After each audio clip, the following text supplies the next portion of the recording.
ng mga ambassadors globally. Kasama po na exploratory mission namin doon, meron pong magaganap na Global 6K Run, which is a run to raise funds for the children for those targeted areas that do not have access to clean water. That is what really motivated me to take part in this.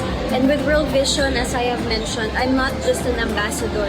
I am a partner of World Vision in this, and I will do the best that I can as to understand how we can help more areas here in the Philippines, which means helping more children dito sa Pilipinas. Lahat ng mga bata na mga kapanood dito, gusto ko malaman ninyo that Ate Bianca is here. Gusto ko malaman ninyo that World Vision is here. At gagawin namin ang abot ng aming makakaya para madala natin